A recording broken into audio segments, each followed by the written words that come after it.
These investigators have found that iodine does indeed reverse fibrocystic disease. Their diabetic patients require less insulin, hypothyroid patients less thyroid medication, symptoms of fibromyalgia resolve, and patients with migraine headaches stop having them.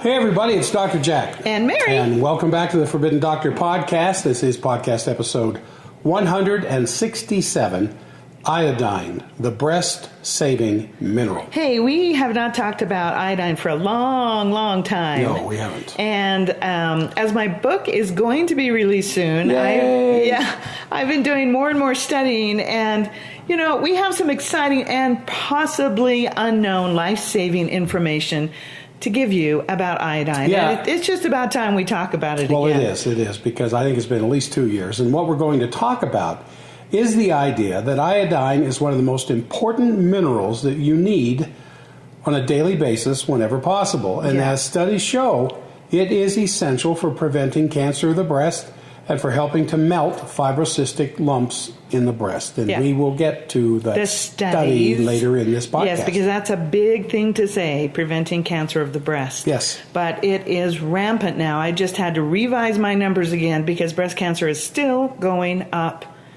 It's just... It is. And there's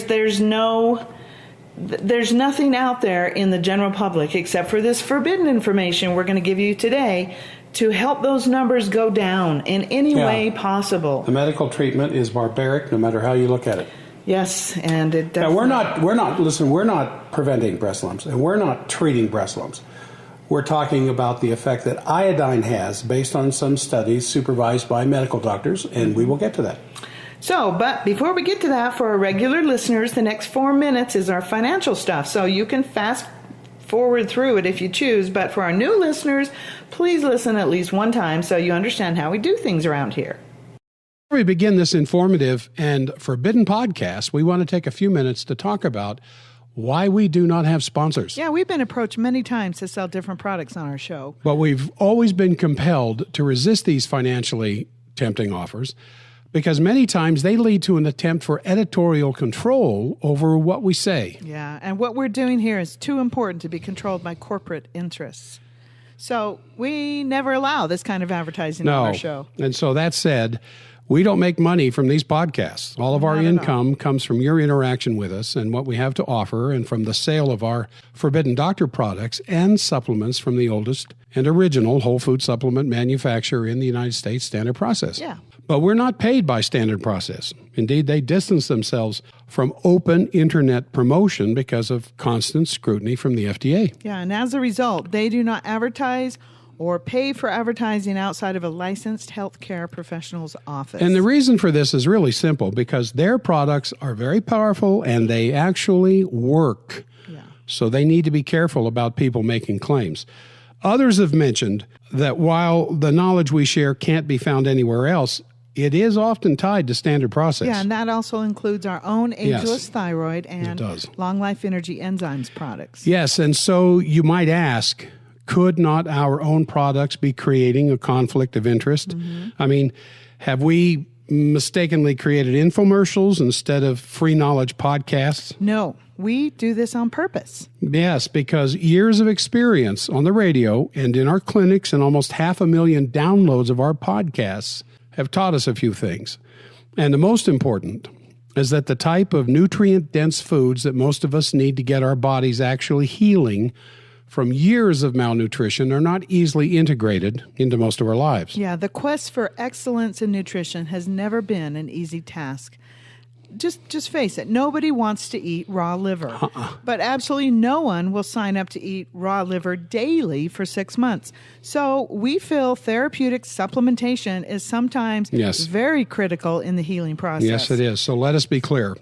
We talk about Standard Process because this is how you can get whole foods in a concentrated form that you would never, ever eat on a daily basis. Mm-hmm. And the reason we do our podcast this way is because it has saved our lives and countless others that we've worked with over the years. Yeah, so we sell supplements. Yeah. And so we try to give free knowledge away about how nutrition touches every aspect of our lives. And so necessarily these two are going to overlap. But the bottom line is, We may mention supplements that you can get from our website, but the knowledge we share is real, and you can take that with you forever, whether or not you ever buy anything from us. But you can support us in keeping this podcast on the air with a donation at forbiddendoctor.com/donate. Yes. Or if you're ready to take your first steps for your own health, you can join our family by going to our website and taking our free symptom survey. Now, we understand, we really do, that some of you may feel real hardship with even a modest purchase and cannot afford even a single month's supply of supplements. So please know then, it is completely okay if you do not buy our supplements or financially support our show in any way if you cannot afford to. Yes. However, there are many ways to support us for free. You can give us a 5-star rating on iTunes. That's easy. Or a thumbs up on YouTube. Wherever you listen to our podcast, just give us a good rating. Yeah, and if you already support the show, thank you. Truly, thank you. And please know that you are the very reason we fight this good fight. I mean, your support makes this all possible. So now let's get back to the forbidden information they don't want you to know. Oh, yeah. Yes. All right, and before we do that, we've got to tell you a couple things about ageless thyroid. Yeah, we had one of our patients tell us the other day that their doctor said, whatever you're taking for your thyroid, keep doing it. Your numbers have changed for the better. And that was Chris S. that said that. And another recent patient who is very overweight, actually obese, who has not taken any supplements or meds for her thyroid said, I love ageless thyroid. She just started taking it. I used to take naps and now I don't think about it. Her name is Julie A. We won't give her last name, of course. So I just wanted to give, a little bit of encouragement to those of you that aren't out there taking ageless thyroid, because it's so critical for foundational support for your endocrine system, your hormonal system. And before we jump into our podcast, we also want to remind you about our free symptom survey, which we offer on our homepage of our website, forbiddendoctor.com. Which is where you can go to get more information about ageless thyroid. Yeah. And this survey is the most comprehensive survey you'll ever take. It has tons of questions. And after you're done, you have the opportunity to have a free 30-minute phone consult with one of our nutritionists, and you will be given a personalized protocol based on your results. This saves you money in the long run because you won't be taking supplements you don't need. And all of this at no charge to you. It's all free. So, anyway, let's get started here. I want to share a story from my book.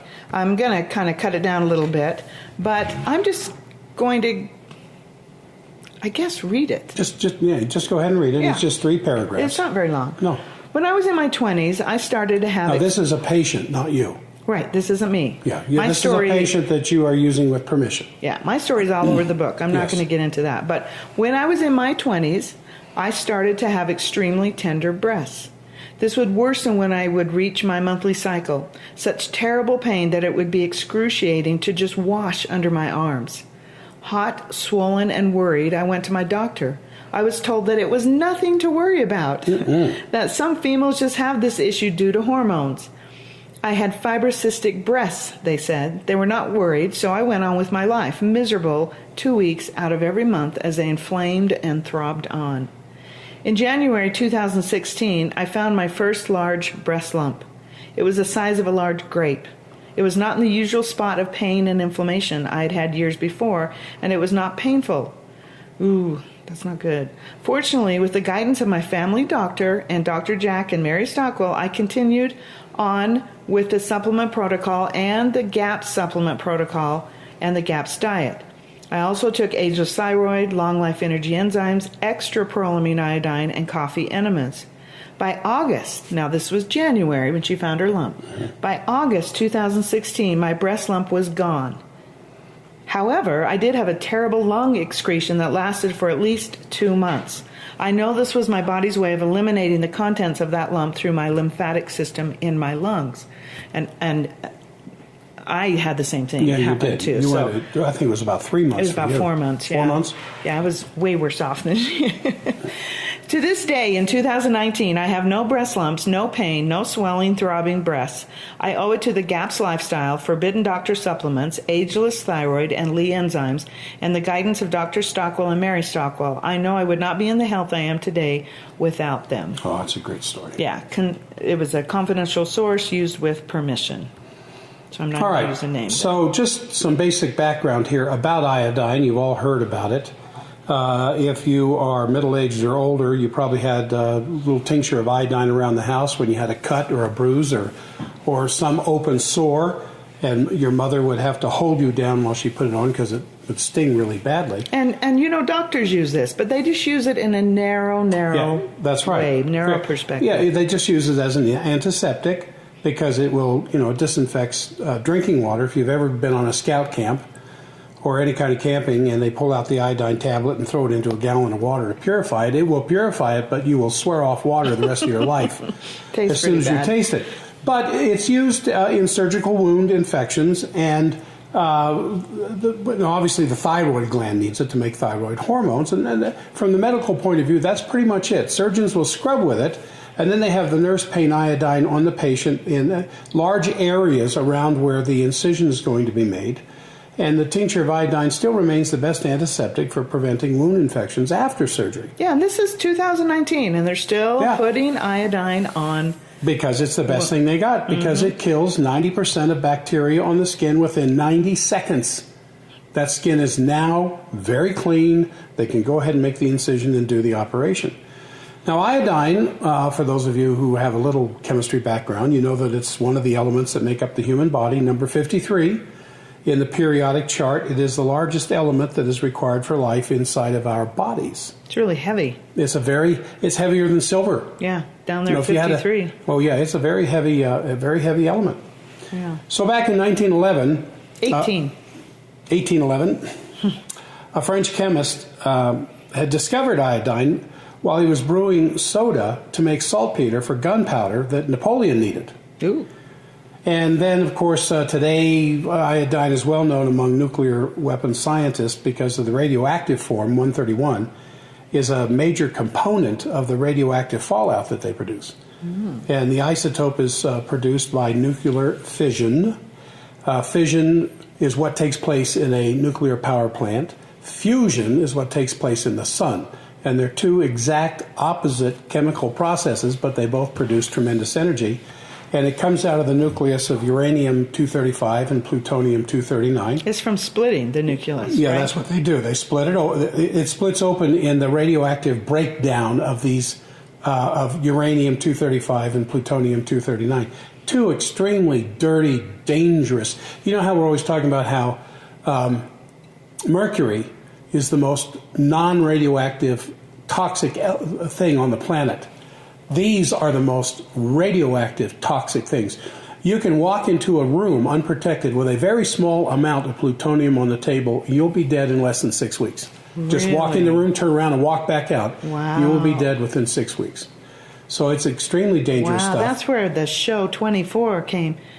I mean, that was the plot of all the shows, was they've got plutonium. Oh, yes, and if that gets loose into the air, oh, my goodness. So taking iodine, then, to block thyroid uptake in its radioactive form, and if you're around fallout or some nuclear disaster, that's an essential civil defense measure, especially it's in all the preparatory things. Well, that Fukushima that blew up, in 2010? I think it was 2011, March of 2011. Yeah, we sold a ton of prolamine iodine. Yep. I mean, about $10,000 worth of prolamine iodine for those clouds coming over to protect thyroids. And you need to get it in you before the fallout hits you. That's when I went and got a Geiger counter. Yes, I remember that on the radio. Oh, my goodness. And the numbers here at this house for about 6 weeks. And we're up here, we're up at a place called Suncrest. It's in the south area of Salt Lake County. It's up on the mountainside. And the numbers were just skyrocketed for 6 months after the Fukushima. And I tested at different places around the valley, and the numbers were really high. So I finally called the state radiology people. radio, who are concerned with this stuff, and I said, "You guys picking up any Fukushima particles dropping on?" "Oh yeah, we sure are." Yeah, and I had been taking iodine for years at this point, and you had too, and we didn't feel any deleterious effects at all from it. But So today, from the medical point of view, you usually hear about it, purifying water as an antibacterial dose placed on skin prior to surgery. And for this thing regarding fallout. But unfortunately, when I search for pictures of iodine anywhere on the internet, anywhere in my Adobe Photoshop photo place, they have pictures of what is that nuclear scroll and crossbones. Radioactive poison. Radioactive poison. Yeah, because in it's connection 131 with iodine. Yeah, and it just kills me. Yeah. So keep listening, guys. It's scary. Well, they want you to be scared because of its power to heal. Yeah, there you go. The forbidden information. Now, we have done several podcasts on the thyroid and on iodine, and I just, for a real brief background, it's just... There's two thyroid-based hormones in the body, T4 and triiodothyronine, which is T3. Tri, meaning three. Tri, meaning three. Mm-hmm. And, there's a whole mess of atoms. There are carbon, hydrogen, oxygen, nitrogen. T4, thyroxine, has 4 iodine atoms. So to make T4, you need some iodine. Yes, you definitely need iodine. Mm-hmm. And then T3, of course, just has 3. And the gland synthesizes T4 and T3 every day. Well, here's the thing with T3. It's really reactive because it's missing an iodine and it's hungry for something. At the outer shell of that molecule, it's not really the outer shell, but the molecule is reactive because it's got a little tiny empty space on one of the outer edges of that structure. That's why T3 is just, boom, gives you energy. And it's really nice and it gets inside the mitochondria. It attaches to the receptors on the DNA of genes that control the cell's metabolism, in fact, how much energy that cell can produce. And then the cell wall and the energy-producing mitochondria have T3 receptors so that it's not just the cell that has iodine receptors and T4, T3 receptors. The mitochondrial surfaces inside the cell also have T3 receptors. Wow. So you are wired for energy as long as you have iodine. Yes, and you have to have iodine to make T4, and T4 converts to T3. I know that seems backwards, but that's what happens. T4 converts to T3. Well, T4 is stable, so that's why it's a storage form. It stores in your thyroid, and then it converts to T3 when needed. Right. Now we're getting women that are getting T3 injections or supplements, medicine, I should say, because they can't do the conversion. Their body is so unhealthy that they're not able to convert T4 to T3, and they're just dragging around. They have toxic livers. So their liver can't do it, and also they don't have enough iodine in their diet to even be able to have. Well, that's where goiter. And there's other things, but let's keep going. That's where goiter comes from. That's exactly right. So when there's too little iodine in the diet for the thyroid to produce enough hormone, then the gland swells up trying to capture what little there is left available in the blood. There's your goiter. And that's where the goiter comes. It's a non-cancerous enlargement of the thyroid. Some of them can be very large. Yes. If you go do a Google search for images, some of them look as big as a football. Well, we've had patients that have had that, and they've gone completely down. They've had, in fact, when they're pregnant and everything else, and we've helped them, their body has shrunk the goiter. Oh, yeah, it'll shrink. It'll go away once they have sufficient iodine. I think we have before and afters of that. And Dr. Guy Abraham, who unfortunately is no longer alive, but we've attended his stuff in the past. We've attended his seminars. Oh, yeah. He says start with high doses of iodine for autoimmune diseases, which is interesting enough. Yeah. And then with fibrocystic breast disease, stay on saturation doses, which we'll get to here shortly, for at least 2 to 3 years to completely change the scarring that's going on inside the breast because of that, which is what you did. This is what I did. I took, I don't know the milligrams, but I took 666 of, good biblical number, isn't it? 6 in the morning, 6 at around noon. The devil. Yes, and 6 in the evening. 18 prolamine iodines a day for at least 4 years. And I still take at least 4 a day, but in the winter I'll take more, up to 12 a day. And what my litmus test is just see how soft my skin is. If my skin stays soft, then I know I'm saturated, I'm doing well. That's good. And then if I can down my iodine along with the prolamine iodine, the ageless thyroid, which I didn't have back then. Yep. So now it's wrapped in this whole food form with all the glands and the herbs that help stimulate the thyroid, but not too much. See, they're adaptogenic herbs. And then you have the iodine and you have the glandulars in there that balance everything out. It's like there's no other product like this in the world. And I wish I had had it when I started. But I just jumped in and tried to play doctor, took a lot of other things too, which we'll talk about later. But anyway, let's go on with what the World Health Organization. Yeah, a little bit of background here as far as iodine on the planet is concerned. There's a little over 7 billion people, and the World Health Organization says that 2 billion of those 7 billion, about 30% of the world's population, suffer from iodine deficiency disorders. And more than 1 billion people, 1 billion, mind you, have visible goiters. And about 5.5 million are cretins. Cretins. Yeah, it's a myxedema in the mother, serious iodine deficiencies. If there is not a good saturation level of iodine in a pregnant woman, the brain's going to suffer. Well, the Germans figured this out in the 1940s, that you can prevent Down syndrome with enough iodine in your body. Yep. And a lot of women have Down syndrome. At the end of, a whole slew of kids, they'll have a Down syndrome baby because they are so depleted by then. Yeah. They haven't been replenishing their nutrition, and they've got 1 million kids, and bam, they say it's because the mother's older, and it probably is somewhat, but I think it's just simply malnutrition. Yep. Specifically iodine. Now, there are genetic problems here and there. Trisomy 21 is what they call it, and there are but there's some indication it may be directly related to iodine. And the Germans, proved that. They didn't have double-blind studies, I don't think, but, they were smart guys. And, oh, yeah. Probably women, too. Well, Operation Paperclip got their smartest people over here after World War II. Mm-hmm. But we didn't go into nutrition. We didn't use them for nutrition. So I talked about there a moment ago the idea of goiter and cretinism and these things being the most serious aspects of hypothyroidism. Some of the less, almost in some cases, subclinical hypothyroid problems, fatigue, impaired concentration, in some people anyway, and then frank depression, as well as fibromyalgia and joint pains and constipation. Well, the World Health Organization also said that it's estimated 750 million people without goiters have undiagnosed hypothyroidism, and many millions more have iodine-related mental retardation. Now, what's the extreme on that? I mean, does it rise to the level of completely retarded, to where they can't function? No, it's just a lower IQ. A lower IQ that you don't notice. You don't notice when you're not smart. You don't notice. We just know that there are not brilliant people around anymore, as much as the Thomas Jeffersons and the people that wrote. Oh, I was just reading one the other day. Just brilliant stuff, and you just. Man, we've got to get a hold on this. This is what makes us human, because we are aware.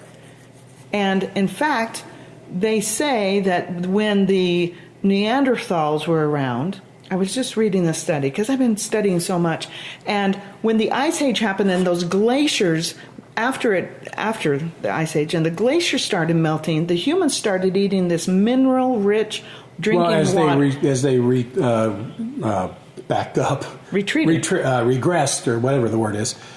All this ground rock was in the melting water, and it filled their streams, their rivers, the animals that drank from these things. They are saying that's what made us aware, and took us out of the Neanderthal age as human beings. Yep. This is how critical iodine and minerals are. Yeah. Okay. Sorry. But anyway, signs of hypothyroidism. I mentioned their decreased sex drive, intolerance to cold, but also weight gain. But interestingly enough, the thyroid gland in reptiles is much less active than it is in humans, obviously because their body temperature is so much colder than ours.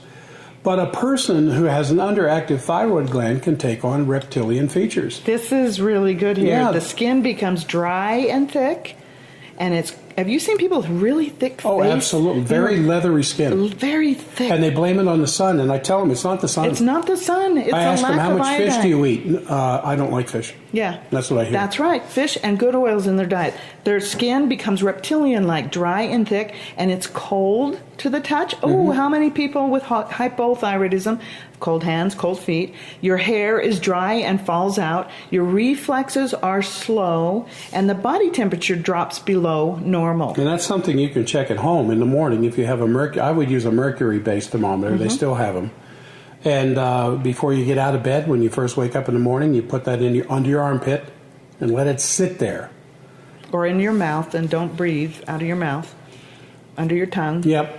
And 98.7 is normal. Yeah. If 3 or 4 days in a row it's under 98.7, you are hypothyroid. Yep, I remember doing this, and I came in, I don't remember the number, but I was definitely hypothyroid way, way, way back then. So, you also will have signs of congestive heart failure, including difficulty breathing and fluid building up on the lungs. Yeah, very you're important. Iodine deficient. Thank you, very important ones. Okay. So iodine deficiency has caused mental retardation in 50 million children worldwide, including 10 million in China alone. And they did this study in Sicily that showed that 2/3 of the children that were born in an iodine deficient area had attention deficit and hyperactivity disorders, whereas none of the children born in an iodine deficient area had this disorder. Sufficient area. Excuse me, iodine sufficient area. Yes. So in addition to ADHD, their IQs were 20 points lower. On average, the IQs of children born and raised in an iodine-deficient area are 13.5 points lower than children not deprived of iodine. Wow, and there's a study on that. Each one of these things we're stating, we have a study on. And the cretinism is probably the most severe iodine deficiency disorder, the mental retardation combined with physical deformities, and that cannot be reversed. No, but it can be helped with iodine. You know, if you have a Down syndrome child, iodine can really help. Remember we had those friends that have a Down syndrome, they started giving him iodine, and he was speaking better and obeying better and understanding things better. So I think there is hope, but... Well, we started off talking about the medicine's point of view that there were 3 basic ideas of iodine, and beyond that there wasn't a whole lot more good they had to say about it. Can I tell this part? No, I want to tell more. Yeah, go ahead. Well, there's this doctor, Dr. Derry, and he's a medical doctor. He's an OBGYN, actually, or was. He's retired now.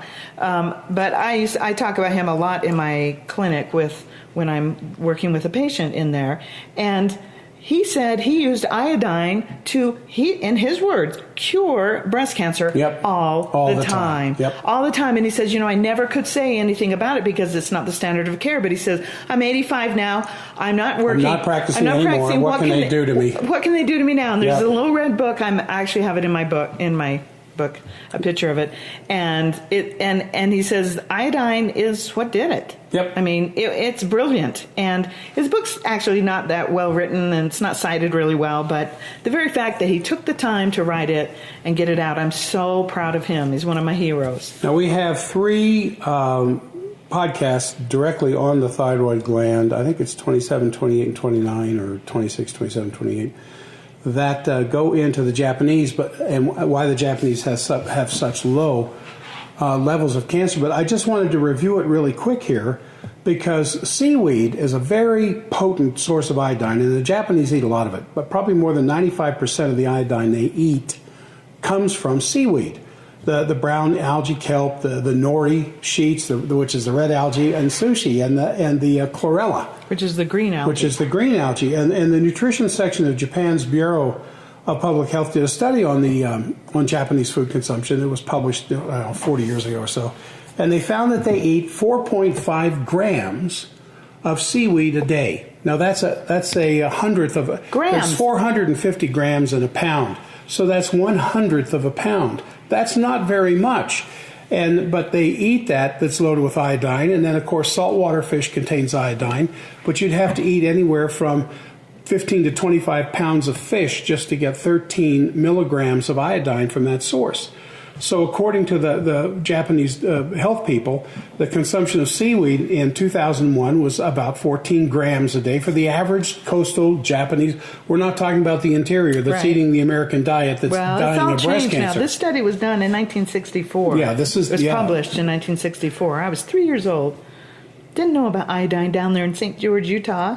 Yeah. In the desert. But where you had the nuclear clouds coming over us. Sorry. Well, some of the healthiest people on the planet are in the far northern island of Japan, Hokkaido, and they consume on average 200 milligrams of iodine a day. Now, the average daily intake in the United States is 240 micrograms. So, in other words, what the Japanese are taking are, what's about a quarter of a milligram. So that would be the residents of Hokkaido are 800 times more iodine a day than the average American. Yeah, but and this is just half the amount that Americans consumed 30 years ago, when iodine was used more widely in the dairy industry and as a dough conditioner for making bread. Now it's only added to table salt, and 45% of American households now, according to the CDC, purchase salt without iodine. Yeah, but since the 1980s, those who do use the iodine table salt have decreased their use of that by 65% because they were told since the 1980s, don't eat salt. And there are studies out there that say salt affects 1% of hypertensive people. Now get this, as a result of them telling them that and everybody being scared of iodine, 15% of the U.S. adult female population, 1 in 7, suffer from iodine deficiency and have a urinary iodine concentration of less than 50 micrograms. But get that 1 in 7, that is the same percentage of American women, it turns out, that will develop breast cancer during their lifetime. Interesting, isn't it? Now, look at that. Isn't it? 1 in 7 American women have an iodine deficiency. 1 in 7 American women will get breast cancer. Yep. Therefore, no, it's not therefore. There's just an interesting causal aspect there that needs to look at closer. Needs more look. So the incidence of breast cancer in the United States is the highest in the world, and Japan, coastal Japan, is the lowest. And Japanese women who emigrate from Japan or start consuming the Western-style diet, the interior, have a much higher rate of breast cancer, decreasing the likelihood of there being a genetic component in the lower incidence because you see that genes are blamed for everything. Everything. But when you take a group of indigenous people, like Japanese women, isolated to Japan until about 100 years ago, isolated there for centuries, and they pretty well have an equal genetic distribution throughout those islands of Japan. But when you change their diet, they get breast cancer. So it's not genes. Right. And we have to mention prostate cancer, too. Oh, they have the lowest prostate cancer for you guys out there. Yep. So, but now that's changing, too. So life expectancy in the United States, last time I looked, about almost 78 years. In Japan, it's over 81 years. And the highest in the industrialized countries, but slightly just a hair behind San Marino, Singapore, and Hong Kong. Now, where is San Marino? On the coast. Where is Singapore? On the coast. Where is Hong Kong? On the coast. So do you suppose they have coastal influence in their food selections? Yes. Yes. And the infant mortality in Japan is the lowest in the world, half that of the United States. Meaning babies that die. Yeah, but babies who do not survive within, I think it's a few days of birth. Infancy. Yep. Yeah. So iodine has a very important, just a little understood history. It's a relatively scarce element. There's parts of the United States known as the goiter belt. Usually wherever there is volcanic material in the sense of, no, not volcanic, granitic. Yeah. If there is a lot of granite, there's not a whole lot of iodine. And so there is an area of the United States where people tend to have more goiters than other areas. And as you look around, the soil has far less iodine in it than the areas of the country that have less incidence of goiter. And where are we growing all our food in this country? Well, in the Midwest and California. Yeah. And I've had 90-year-old patients in my clinic say to my face, every day in elementary school up through junior high, there would be 2 iodine tablets on their desk every morning. When they got to school. And, and I said, are you kidding? And they're like, well, yeah, we would get goiters if we didn't have it. And you didn't. They looked at me like duh. I was, duh.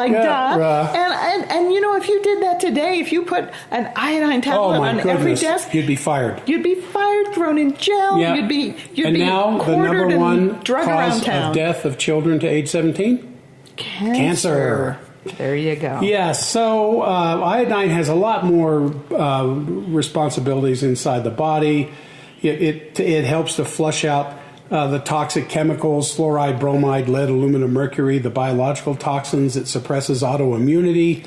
You skipped one, though. Iodine induces apoptosis. No, I thought maybe you'd want to. I didn't. I skipped it, but I thought maybe you'd want to bring that up. Apoptosis, the programmed cell death. And this process is essential when you're growing in your mother's womb, when you're just developing. Notice the fingers form in the fetus by apoptosis. The tissues between them die. Between what? Between their fingers. Oh. Did I say fingers? No. Oh, I'm holding up my fingers, but they can't see that. Okay. Yeah, because if you look at about a 10-week, 12-week fetus, you'll see a pad. A flipper. You don't see fingers. Yeah, but the apoptosis is for destroying cells that represent a threat to the integrity of the organism, like cancer cells and cells infected with viruses. Yep. Its anti-cancer function may well prove to be iodine's most important benefit outside of the thyroid. Yeah. Yep. That's what this podcast is about, and my book and everything else. Now, Dr. Albert Szent-Györgyi, the Nobel laureate who discovered vitamin C, turned out he loved iodine. You often quote him. Mm-hmm. I love this Why don't quote. you tell that? Yeah, he says, when I was a medical student, iodine in the form of Ki, potassium iodide, which is what we have in our ageless thyroid, was the universal medicine. He said nobody knew what it did, but it did something, and it did something good. We students used to sum up the situation in this little rhyme. If you don't know where, what, and why, prescribe ye then K and I. So if they didn't know what to do, they gave him iodine. They give him a gram of potassium iodide. A gram! And people are freaking out over micrograms. I know, and the FDA says 150 micrograms, that's 1,000th of a gram. It takes 1,000 micrograms to be 1 milligram. And what they did is they gave a full gram, which is another 1,000. So what they gave back then as a miracle cure 100 years ago for most cases was 1 million times stronger than what the RDA what the FDA says is the required daily amount of iodine today. Yeah, and this Dr. Györgyi lived to 93. He himself took gram doses of iodine, and he enjoyed excellent health to the age And depending of 93. on the kind of sickness or disease people were suffering from back then, they could give them up to 10 grams a day of iodine. With no side effects. CPOD? CPOD? Yeah, what is that? What does that stand for? Well, COPD. COPD. Yeah. Congestive pulmonary disorder. Obstructive pulmonary disorder, but congestive obstructive pulmonary disorder. Yeah, well, they gave grams for this. Now, we have to make one caveat here really quick, because don't you go out there and try to play doctor and take a ton of iodine. You have to take it with good oils and minerals, okay? You have to do that, and that's what I did to get rid of all my breast lumps, and along with the story we read at the very let's talk beginning. about breast lumps, the painful, lumpy breast-type breast lumps.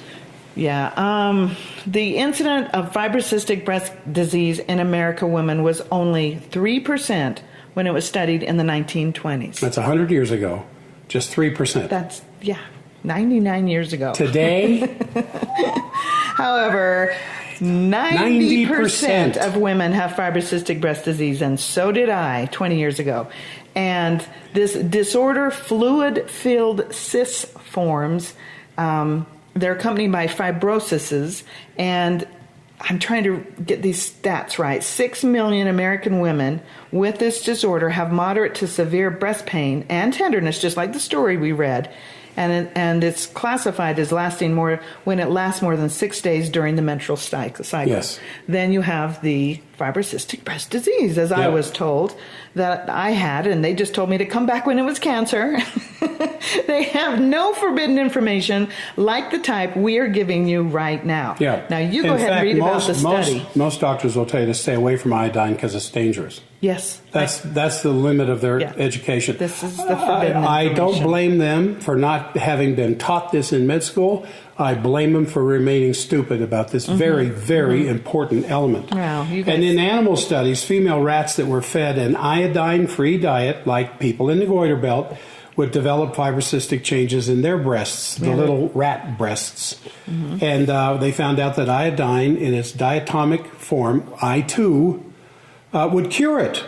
And then there were these two And studies. we have a study for that, too. Yeah, a Russian study, and then there was one by Ghent and his colleagues. That's the big one, the Ghent one. Yes, that showed that iodine effectively relieves signs and symptoms of fibrocystic disease in 70% of patients. Now, that paper was a composite of 3 studies, 2 in Canada, 1 in Seattle. And the one done in Seattle at the Virginia Mason Clinic, it was a randomized, double-blind, placebo-controlled trial designed to compare elemental iodine, I2, in a dose of 3 to 5 milligrams against a placebo, which was just a watery mixture of brown vegetable dye and quinine. And the women who were followed for 6 months and subjective and objective changes in their fibrocystic disease was tracked, and that's what came out in the Ghent paper. You want to talk about that? Yeah, the Ghent paper, G-H-E-N-T, Ghent.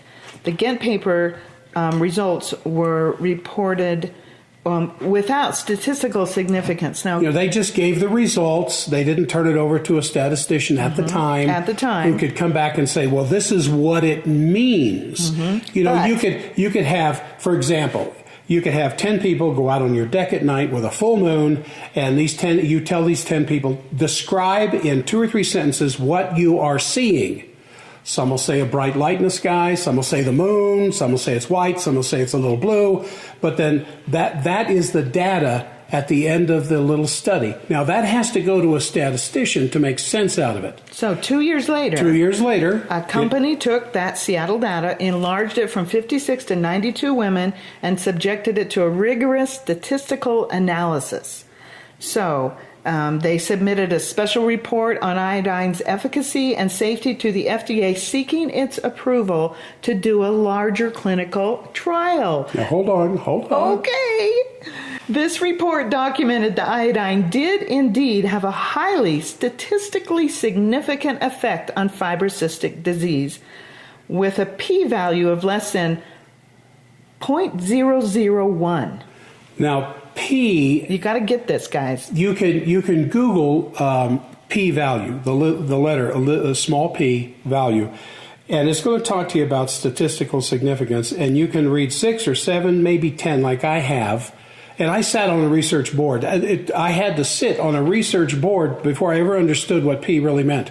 But the smaller the number, the less variance there is in the results. In other words, the smaller the number, if it's less than 0.05, it has statistical significance. This was 0.001. Yes, so this was very accurate. Yes.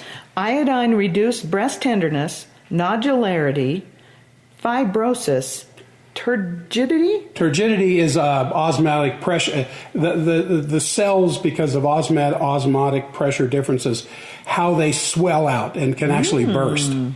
And a number of macrocysts, the 5 parameters in a total breast examination score that an investigator measured, who was blinded to which treatment the women had, iodine or placebo. So again, it showed statistically almost perfect reduction in breast tenderness and fibrosis and nodules and the big cysts, the macrocysts. The macrocysts. And so they turned this over to the FDA, asking to do a larger study. And the you FDA, can guess what the FDA said. The FDA refused Nope. to approve it, Nope. saying, according to Dr. Lowe, the lead investigator for the report. And if you're listening to this podcast standing up, you need to sit down at this moment and hear the rest. Here it is. The FDA said they could not endorse this trial because iodine is a natural substance and not a drug, which proves what you've always been saying. The FDA is there to protect the pharmaceuticals. Yeah, they're there not to protect our the health. drug industry, not the health of the American public. That's right. They're there to protect, and this proves it. They said because it was a natural substance and not a drug, you can't continue Do you know what with the trial. F stands for in food Oh, and drug? don't get I me just said it. started. I just Don't said get it. me started because Food. Is iodine a food? Is iodine essential for life? You'd think it would come under it. No, we studied chocolate. Yeah. All right, let's go on here. So they refused to do a trial and could have saved so many women. Unfortunately, and men's prostates and so much misery. Well, very few physicians who treat breast disease know about the Ghent study. It should be everywhere, this Ghent study. Or the earlier Russian one, and none know about this statistically analyzed FDA report on which, until recently, in the last decade or so has been kept confidential. Yes. We don't And want this stuff getting we're out. going to turn to we don't a want doc- people healing themselves. That's our job. We're going to turn to a doctor now because he says some really scary stuff for us to say. So we're going to quote him. And like I said, this has been kept confidential until recently. So Dr. Donald W. Miller Jr., who's an MD, he's a cardiologist surgeon, actually.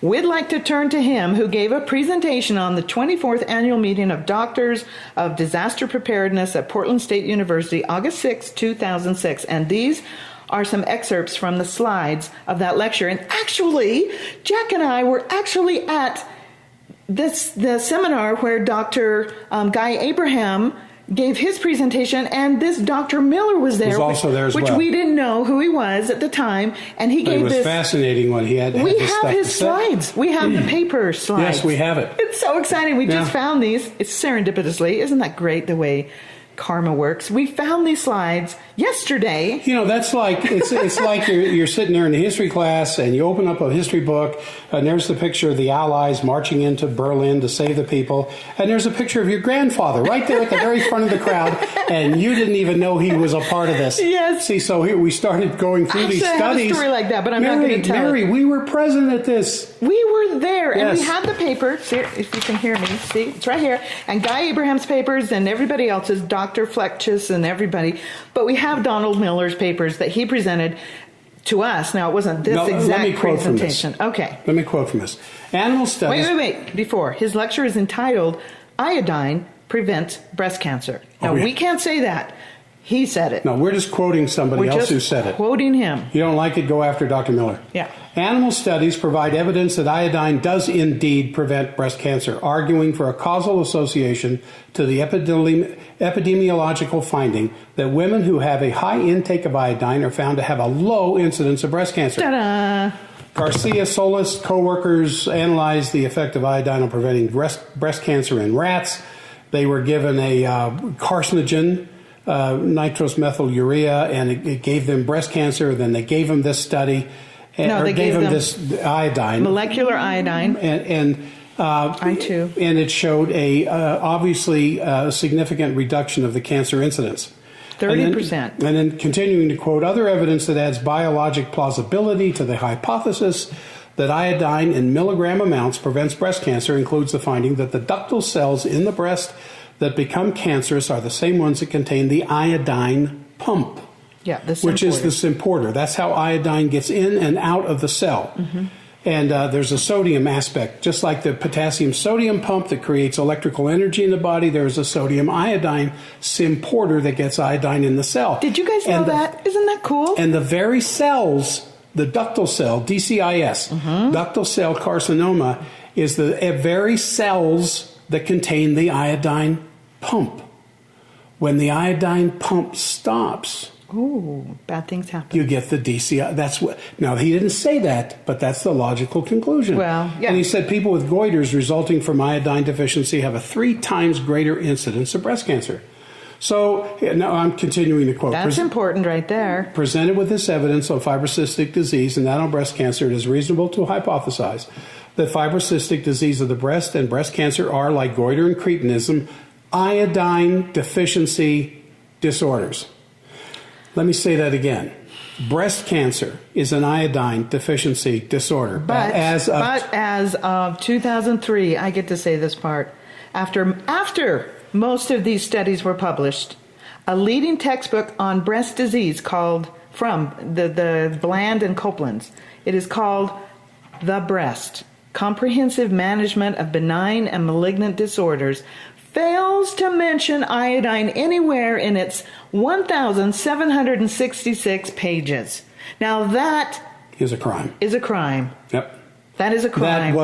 That could not have been done accidentally. I don't think so, baby. When you go through a book like that and you go through the citations and the sources and the notes, and they are endless. They're in the hundreds. 1,700 pages. They obviously read stuff about iodine but chose to leave it out. So there's another thing called the Iodine Project. I don't know how much we should get into yeah, this. how But much do you really it's want to Dr. get Guy into this? Abraham. He's the guy that we went to see in this seminar. I think it was 2004-ish. Somewhere around Yeah, there. around there. And where we actually heard Dr. Miller, but we didn't know who he was. And we also heard Dr. Abraham say 100 milligrams of iodine a day will melt any breast lump. Yes, we heard him say that. And there was this screamingly loud silence the minute he said And that. the lady next to me raised her hand and she said, "Will you say that again? Will you repeat Would that?" you repeat that, Dr. And Abraham? he looked at her and he said, "No, you heard me." You heard me. And it wasn't anywhere on his slides. It wasn't anywhere we've looked through his papers. It's not in his papers, but we heard him say that 100 milligrams of iodine a day will melt breast lumps. Okay, he, in the notes here on the Iodine Project goes on talking about saturation, but this is in other podcasts that we've done. Well, no, but it's on our website. It's if you go to our website and search for melting breast lumps for the protocol, it teaches you how to take the iodine. Right, but I mean as far as iodine saturation here and how to, how long you take it, how much you take it, checking the urine, all these things. My protocol does say that. But it does do a saturation for 3 months. Oh, okay. And then you back Right. way off. Well, I'm going to jump down here to where that more than 4,000, I'm quoting from the project, more than 4,000 patients in this project have taken iodine in daily doses ranging from 12.5 to 50 milligrams A day. And in those with diabetes, up to 100 milligrams a day, which is still very, very little. I quote this. Now, listening to me, I want you to bold what I'm about to read to you. These investigators have found that iodine does indeed reverse fibrocystic disease. Their diabetic patients require less insulin. Hypothyroid patients, less thyroid medication. Symptoms of fibromyalgia resolve. And patients with migraine headaches stop having them. Wow. To paraphrase Dr. Svent Gorgi, these investigators aren't sure how iodine does it, but it does something, and it does something good. And they have a lot of grateful patients. Yeah, and then when they would take this much iodine, the thyroid function itself would remain unchanged in 99% of the people. In other words, it didn't become less active or more active. It just kept operating the way it normally operates. Like, thank you. It just started showing up with greater amounts of T4 and T3. Okay, but there are some side effects. It's very, very small to taking iodine. Sometimes you can get some acne if you don't have a good colon.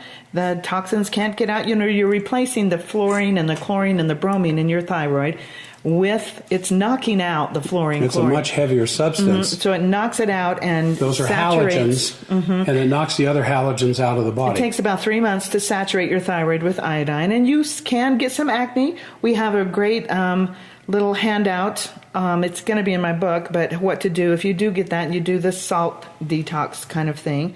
But drink lots of water, get your colon healthy, do gaps. You sometimes have swelling of the salivary glands and the thyroid, and sometimes you get an unpleasant brassy taste in the mouth. Now, one time in my entire time of taking all this iodine, did I smell iodine in my urine. One time. After all that. Now, I did get the lung excretion, and I did get the detox and the Herxheimer effect where I had to detox. I had to get all the stuff out of me. And sometimes you can get runny noses, and this is caused by the bromine that iodine extracts from the tissues, and it will subside. I mean, it just takes a little bit of time. It just takes some time. You can take lesser doses. But in the meantime, too. You start feeling a lot better. The brain fog clears. We'll get into these benefits here in just a moment. Yeah, my daughter said that. She said when she started taking iodine that her brain, she just felt crisp. It's the only way she could describe crisp. it. And remember, iodine deficiency will give you a baby with a very uncrispy brain. Right, but, also she did, after a while of taking it, or a month or so, she said she started to get brain fog. So you have to understand that's a short-lived thing because you're clearing all that stuff. That's why it helps with migraine headaches. You get all those heavy metals out of your brain, you detox all of these things, and then you come back to that crispy feeling.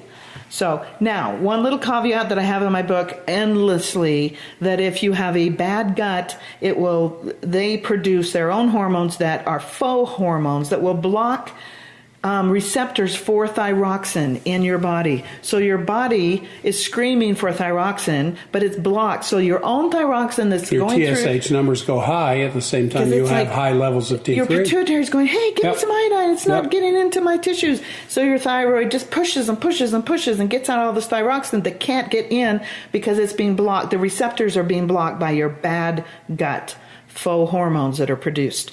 I know I went through that really, really fast, but truly, you have to clean out the gut before you can truly heal these fibrocystic breasts. And I won't say the other word because it's too scary to say. All right. So as we're moving towards kind of a review here, 2 centuries ago, very sound science was applied to iodine following this chain I'm going to give you right now.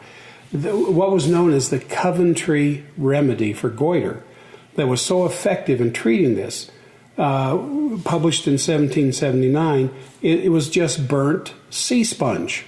It was a long-held secret, though. Yeah. And then Bernard Courtois discovered iodine in 1811. They found this purple stuff that was starting to hang around the docks of ships. And depending on the temperature and salinity and things like this purple stuff would start to show up. That's when they began to discover it. Andrew Fyfe in 1816, 2 years later, 203 years ago, found that the sea sponge contained high quantities of iodine. Whereupon a French physician showed that tinctures of iodine will shrink goiter. Right. So, but today... But wait a second. Just to summarize that, they found out they could treat goiter with burned sea sponge because sea sponges are loaded in iodine. Now today, consensus has replaced science in so many things. Yes, and the consensus view is that iodine intake should not exceed 300 micrograms a day. Yep. Endocrinologists decree without supporting evidence that iodine more than 1 milligram a day is excessive. And physicians discount and ignore studies showing that iodine in milligram doses can cure fibrocystic disease of the breast. Now, the first... I didn't say that. That's what Dr. Miller said. Yeah. And the first controlled study on iodine was done 70 years ago to study its benefits in preventing goiter in school-age children that Mary was talking about. And the treatment group received an average of about 11 milligrams of iodide. The control group got nothing. And the iodide treatment group had... That's not even that much, though. No. 2% less or percent incidence of goiter. The control group had a 22% incidence of goiter. 110 times greater. 110 greater difference. Yeah. Wow. Just with 11 milligrams of iodine a day. Just 11. 200% less incidence of goiter. Now, finally, the FDA seen fit to approve a randomized controlled trial. This is a bit ago. On the benefits of iodine for fibrocystic disease, sponsored by the company Symbolon, and a phase 3 trial. And I haven't seen anything. Well, that's published what on Dr. Miller said. I haven't seen anything about this. It has 175 women, but that's great. Let's give them anything they can have. I hope they did it. I hope they do, and I hope they take off this horrible curse that they've thrown on iodine and women. Well, if you get inspired to start taking some iodine, you need to follow Mary's iodine protocol. And there needs to be omega-3 fatty acids. You got to have selenium. That's why we put selenium in our ageless thyroid. And there is, yeah. Yeah. And so, an iodine intake at least 100 times more than the recommended daily allowance, which is still very, very little. But here, it is the simplest, safest, and most effective and least expensive way, I think, to help solve our healthcare crisis that is crippling our nation. Oh, yeah. The mothers of our nation are being crippled with breast cancer and prostate cancer. Now, I'm going to wax a little cancer. political. You probably won't be happy with me, but I'm going to wax a little political here for just a second. There's an election coming up in a year and a half, a presidential election. And the incumbent will probably run on the economy and all these kinds of things. And his opponents of the other party, almost all of them are pushing for Medicare for everybody. Mm-hmm. Now, America is the only country of the industrialized nations that does not have universal health care. All the other countries do. And, there's arguments for it, arguments against it. But the thing is what they should be iodine for everybody. Instead, because if they're going to give medication, they don't have enough iodine to realize that's what they should be doing. But if they're going to do Medicare for everybody, that means the standard medical procedure for everybody. So, the cancer rates will increase, the heart rates, the disease will continue to increase, diabetes will continue to increase, metabolic syndrome will continue to increase. When they should be out there saying, iodine for everybody, iodine for everybody, and enzymes. Yeah, that's the story at the beginning. She took our prolamine iodine. Standard process is prolamine iodine, our aegis-thyroid, a lot of oils. In about 8 months. And the Lee enzymes, the long life energy enzymes that scour for cancer. In 8 months, the fibrocystic stuff of many, many decades was gone. And her breast lump was gone. There's that. So here are the health benefits people experience gone. with adequate dosages of iodine. I found my breast lumps when I was 33 years old. I'm 57 now. That's 34 years later. I know. See, I had it all wrong. I thought I found them 37. Well, anyway, this is the reports that we get. They feel healthier. They have a sense of well-being. When they're taking iodine, is what you're saying. Lifting of brain fog, increased energy. They achieve more in less time. This is after the detox. I just want to make that clear. Feel warmer in cold environments. They need less sleep, anywhere from 30 minutes to an hour less. Yay. They have regular bowel movements. Yay. The constipation is gone. Improved skin complexion. That's a big one. Strengthened immune system and the prevention of cancer, according to Dr. Miller. Yes. So these presumed health benefits obviously require further investigation. And Mary and I would agree in that. All we need to do is go ahead. But especially the epidemic of breast cancer. But the FDA said iodine is not a drug. It's scary. Yeah, it's scary. Yeah, so anyway, especially the epidemic of breast cancer that afflicts American women everywhere. So we need to get people to study this more, and the public, and we need private funding, public funding. We've got to get awarded grants. Our scientists have got to get awarded grants. There's plenty of evidence. The Japanese people alone, who have a substantially increased level of iodine intake over ours. And if you're not going to start chomping down on seaweed, our aegis-thyroid, good oils, 4 prolamine iodine tablets. I take 6.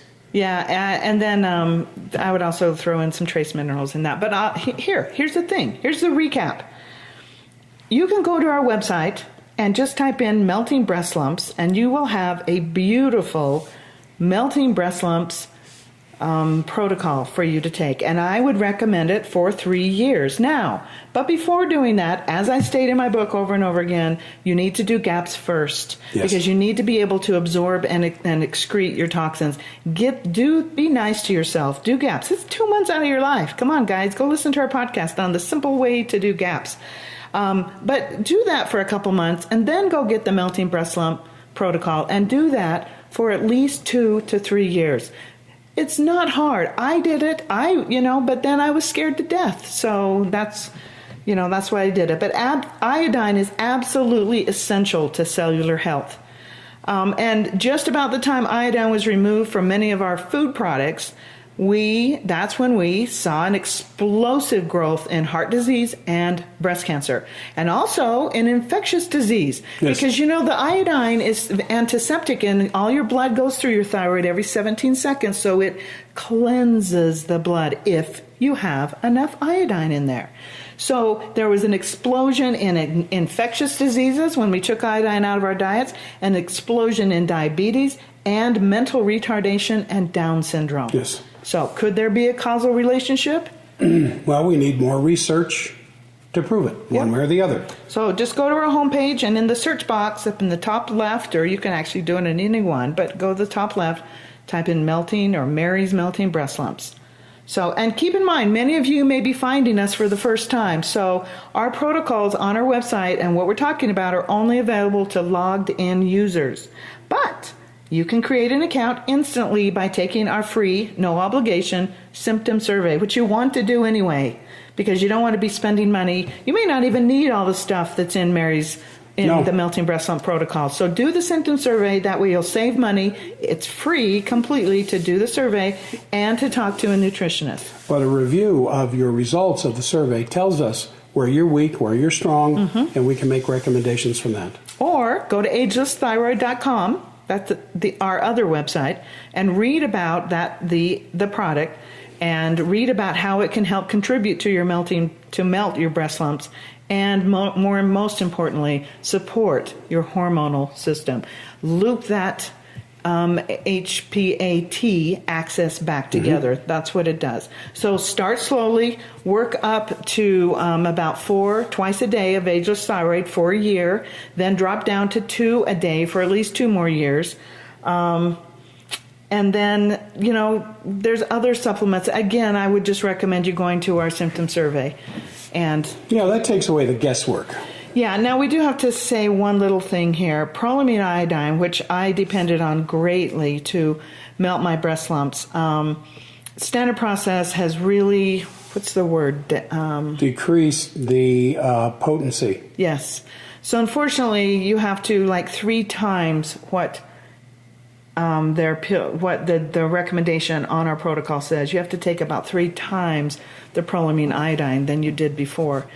Because they've cut way back on the strength. Well, it's because they're coming out with the same strength one, but they're going to have a child-free safety cap on it. Yes, because we don't want children taking iodine. No. They could increase their IQ. Yeah. We want to be careful about that. Yeah, isn't that sad? But they were forced to do that, and so they're still trying to get the regular product back with the childproof cap on it. So right now, what is that, March 2019, they don't have that yet. But the Ageless Thyroid has a good dose of iodine in it, and you can take the prolamine iodine that they have. You just have to take a lot more. Yep. So remember, we have got to rip a hole in this universe, exposing one forbidden tidbit at a time, and hopefully that's what we've done today.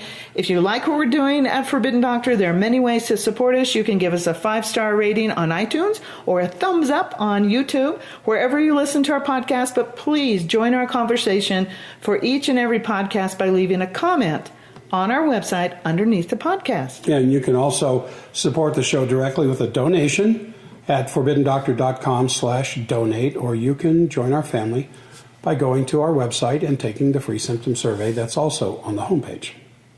And you get to read the disclaimer. The statements made in this podcast about specific products have not been evaluated by the United States Food and Drug Administration and are not intended to diagnose, treat, cure, or prevent disease. All information provided or any information contained on or in any product label or packaging of this podcast is very much... I couldn't do it. It is for informational purposes only and is not intended as a substitute for advice from your physician or other healthcare professional. Yes, work with your physician with this. I thought I could do that in one breath like I hear some people do, but I couldn't do it. No, it's very important. You work with your physician. Yeah, anything we recommend here, you talk to your prescribing physician just understand about they it. don't know much of anything about iodine. Yeah, so. and their level of understanding of nutrition is abysmal. And it's pretty cool but that you still need to work with them because they know the interactions of the drugs that you're taking, and they need to supervise those interactions. They sure do. And, our listeners are smarter than most of their doctors. So they don't know this that we just talked about. So I like the way you put that. A good portion of our patients definitely are far more knowledgeable. Well, maybe smarter once they start taking iodine too. So Thank you for listening to this forbidden information and our forbidden podcast. And join us next time for another in-depth discussion of forbidden knowledge. We will see you then. Thank you for listening to the Forbidden Doctor podcast. If you are curious about long life energy enzymes or ageless thyroid, you can purchase them without a membership from our website at forbiddendoctor.com or get our enzyme formula from amazon.com by searching the full term Long Life Energy Enzymes. Don't forget to take our obligation-free symptom survey to get a free personalized supplement protocol recommended for you by Dr. Jack, Mary, or one of our qualified nutritionists. Take the survey, get a call from our nutritionist to create a protocol and a patient login, then use that login to see your own personal protocol along with any favorites you've saved from our symptom library. Remember, our website and our clinic are here for you always.